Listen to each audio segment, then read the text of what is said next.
Right now, somewhere in the world, millions of people are lying in bed, completely exhausted, completely unable to sleep. And the strangest part, the more exhausted they are, the more awake they feel. That is not a malfunction. That is evolution working exactly as intended. And once you understand why, you will never look at a sleepless night the same way again. Here's the question almost nobody asks. If sleep is so essential, if your body is so desperate for it, why would your own brain ever refuse to give it to you? The answer is not about screens, not about caffeine, not about stress. It goes back much further than that. Imagine the savannah, 200,000 years ago. No walls, no fire, just your ancestor lying on the ground in the dark. Somewhere out there, something is moving, a sound that does not belong. For that ancestor, falling into a deep sleep was not a reward. It was a gamble. The ones who slept too easily, too trustingly, did not wake up. The ones who survived were the ones whose brains never fully let go. You are descended from those people. Every single human alive today is the product of millions of years of anxious, vigilant, light-sleeping survivors. The deep sleepers are not in your family tree. They were removed from the gene pool long before you were born. That ancient wiring did not disappear. It is still inside you. Tonight, when you close your eyes in the dark, a part of your brain hundreds of thousands of years old runs a threat assessment. It does not know you have a mattress and a deadbolt. It only knows one thing. You are horizontal, in the dark, and vulnerable, and it decides whether or not to let you go. Sleep researcher Jerome Siegel at UCLA studied hunter-gatherer groups, including the Hadza of Tanzania and the San of the Kalahari, to understand how humans actually slept before electricity. What he found dismantled the myth of the perfect 8-hour night. These groups do not sleep in one long stretch. They wake during the night. They stay alert at twilight, exactly when large predators are most active. Your restless nights are not a modern problem. They are an ancient design. But here's where it gets counterintuitive. During the day, your prefrontal cortex, the rational, reasoning part of your brain, acts as a filter. It suppresses unnecessary alarm signals and tells the older threat detection systems to stand down. But at night, as sleep approaches, the prefrontal cortex begins to power down. Its grip loosens, and suddenly, every unresolved worry, every suppressed anxiety you managed to hold at bay all day comes flooding back. You do not feel more anxious at night because night is more dangerous. You feel more anxious because the system that was filtering your anxiety has gone offline. The worries were always there. You just had a guard preventing them from reaching you. The moment the guard clocks out, the crowd rushes the gate. Psychologist Guy Goodwin describes it this way. The brain does its filing at night. Everything the day left unresolved gets pulled back out and re-examined.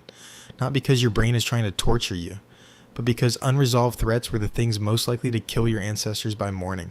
Now add cortisol.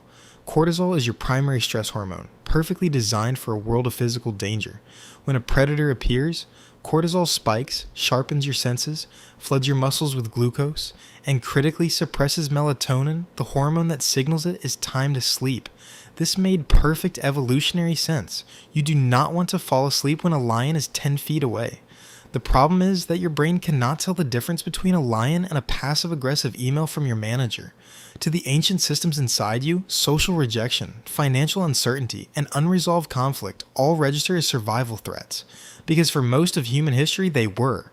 Being excluded from your group meant death, so cortisol spikes, melatonin drops, and you lie there exhausted but completely wired, kept awake by a system that cannot update its own threat definitions. But this is only half the paradox, because the harder you try to sleep, the worse it gets. In the 1980s, psychologist Daniel Wegner at Harvard told participants simply not to think about a white bear. Within seconds, the white bear was all anyone could think about. Wegner named this ironic process theory. When your brain tries to suppress a thought, it has to monitor for that very thing to check if the suppression is working. The attempt to escape creates the thing you are trying to escape. Sleep is the perfect trap for this mechanism. The moment you try to fall asleep, you begin monitoring your wakefulness. Are you asleep yet? Why not? Other people fall asleep easily. Each check raises alertness. Each moment of awareness tells your brain the threat sweep is not finished. The more desperately you want sleep, the more your brain reads that desperation as a signal that something is wrong. Your bed stops being a cue for rest. It becomes a cue for vigilance. A 2019 study in the journal Sleep confirmed this physically. People lying awake worrying showed elevated heart rate, higher skin conductance, and measurable muscle tension, even when they believed they were relaxed. Their bodies were preparing for action while their minds thought they were winding down. And then the loop locks in. Poor sleep makes you more anxious. More anxiety makes sleep harder. Neuroscientist Matthew Walker has shown that after just one bad night, the amygdala, your brain's threat detection center, becomes 60% more reactive to negative stimuli.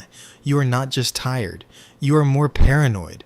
Evolution built that in deliberately. The depleted, vulnerable animal that relaxes gets eaten. The one that stays sharp survives. You are built to become more vigilant the more sleep deprived you get, which means the solution cannot be willpower. Trying harder to sleep is not a strategy.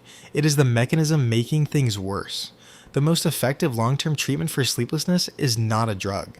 It is cognitive behavioral therapy for insomnia, CBTI, which researchers consistently rate as more effective than any sleep medication. It works not by forcing sleep, but by dismantling the loop, by teaching the brain to stop treating the bed as a threat zone. It works because it speaks the right language, and that language is simpler than you think. A 2018 study at Baylor University found that people who spent just 5 minutes before bed writing down tasks they still needed to do fell asleep significantly faster than those who wrote about completed tasks. Externalizing the unresolved told the brain, this is being handled. You do not need to hold it anymore. The brain does not need the problem solved. It needs to know the problem is not being ignored. That is the signal it has been waiting for since long before written language existed. Tonight, when you lie down and your thoughts begin to race, understand what is actually happening. Your brain is not broken. It is ancient. It is doing what it learned when darkness meant real danger, and the ones who stayed alert were the ones who survived to see morning. That same brain is inside you right now. The question is not how to shut it down. The question is how to speak to it in a language old enough for it to hear and tell it in terms it can finally trust that tonight the danger has passed, that tonight you are not lying on the savannah, that tonight it is safe to rest.